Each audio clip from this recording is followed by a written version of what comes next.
Mathieu Hoc. Oui, Crépol, c'est le réel qui s'est ouvert sur les yeux, qui a normalement dû ouvrir les yeux des décideurs publics. Or, la difficulté, c'est ce que vous avez rappelé, c'est qu'en fait, sur les questions d'insécurité, mais de la même façon sur les questions migratoires, trop de gens et trop de responsables politiques ont pratiqué ce qu'on appelle le déni.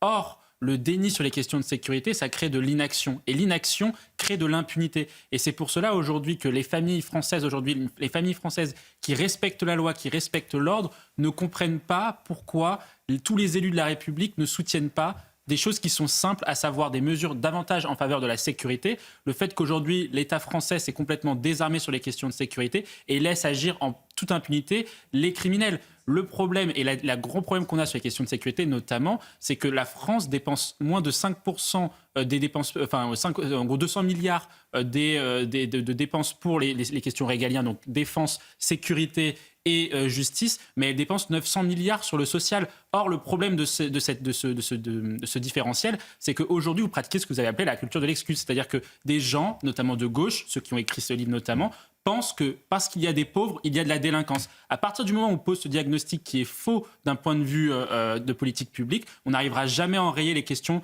d'insécurité. Et je pense que la famille de Thomas, qui, au-delà d'être meurtrie, et on comprend cette peine-là, considère, et je pense, que l'État a une faillite et une responsabilité dans la mort du regretté Thomas.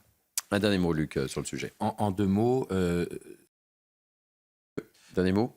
Oui, sur la question des cambriolages, ça a toujours été le cas, que les cambriolages sont davantage centrés sur les littoraux et notamment sur les périodes estivales, puisque c'est là, à ce moment-là, où justement on peut aller cambrioler des touristes qui sont en vacances, etc. Donc ça a toujours été le cas.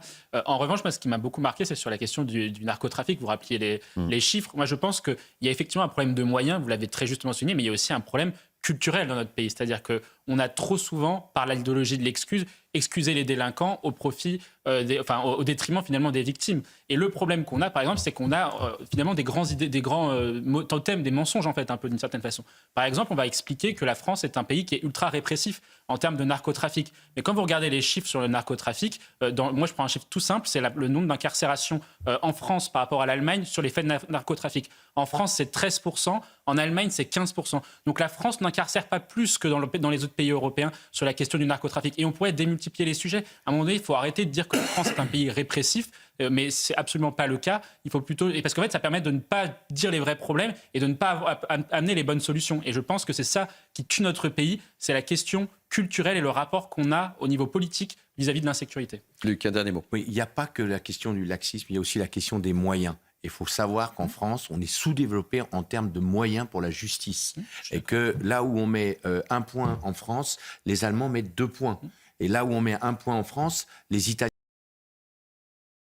Encore une fois, là aussi, quelle que soit leur origine politique. Oui, c'est important. C'est pour ça que j'ai bien insisté sur la couleur politique. Très important. J'ai bien insisté sur la couleur politique. Ouais.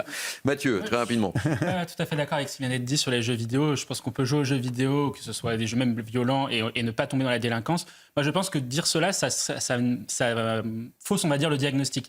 Aujourd'hui, c'est que pour moi, il y a un ensauvagement d'une partie de la jeunesse, notamment dans les territoires perdus de la République, donc les quartiers prioritaires de la ville. Et je vais démontrer pourquoi. Parce que quand vous regardez, vous comparez, on a sorti une étude en comparant le bilan des émeutes de 2005 et de 2023. On s'est aperçu d'une chose. Les émeutes de 2005, la part de mineurs qui ont été émeutiers était de 20%, voire 15% dans certaines villes.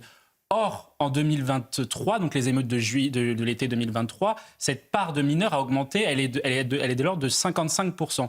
Pourquoi aujourd'hui il y a une augmentation de l'ultra-violence chez les jeunes dans ces quartiers-là? C'est ça le vrai sujet aujourd'hui sur la question des mineurs. C'est pas forcément les jeux vidéo, c'est pas forcément d'autres choses qu'on donne sur, on va dire, une sorte de violence latente, etc. Le vrai sujet, c'est que dans ces quartiers-là, c'est ces quartiers-là qui concentrent la délinquance juvénile. Et donc, il faut poser ce diagnostic pour pouvoir apporter les bonnes solutions. Et à partir du moment où on pose ce diagnostic-là, effectivement, les solutions, elles sont toutes trouvées. C'est fin de l'excuse de minorité, sortir de l'angélisme vis-à-vis de ces mineurs qui sont radicalisés à la violence, voire parfois même radicalisés à l'islamisme pour certains. Et c'est vers cela qu'il faut aller. À partir du moment où on ne pose pas ces bons diagnostics, on n'arrivera pas à apporter, selon moi, les bons remèdes. J'aimerais vous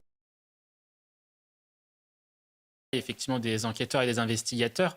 Nous, on avait fait une proposition dans le cadre d'un rapport qu'on a sorti cette semaine sur le narcotrafic plus globalement, c'est qu'il faudrait, un peu sur le modèle de ce qu'a fait Ronald Reagan ou même ce que fait Donald Trump, c'est qu'il faut déclarer les narcotrafiquants, notamment les grands dirigeants de cartels, de drogue, comme des terroristes, parce que ça vous permettra de mettre tous les moyens en œuvre pour pouvoir les arrêter, pour pouvoir les interpeller, notamment déroger à certaines normes de droit commun, parce qu'aujourd'hui, on voit bien qu'il y a une similarité entre ce qu'est un grand narcotrafiquant, que ce soit au Mexique, en Colombie ou même en France, par exemple avec M. Amra, une similarité avec justement comment s'organise le terrorisme, notamment islamiste. Et donc cette proposition-là, me semble-t-il, est une bonne chose pour pouvoir justement les qualifier comme des terroristes, pour qu'ensuite après on puisse mettre tous les moyens en œuvre pour pouvoir justement interpeller ces gens-là, parce qu'on voit bien aujourd'hui, l'affaire d'Amra démontre une chose, c'est que le narcotrafic, c'est une criminalité organisée à l'échelle internationale. Et sans impliquer les autres pays du monde, on n'arrivera jamais à enrayer ce qui tue aujourd'hui trop de jeunes, trop d'enfants sur notre sol en France. Ce qui est dingue, c'est ce que je disais à Wilfried Funk, c'est qu'on s'est quand même bien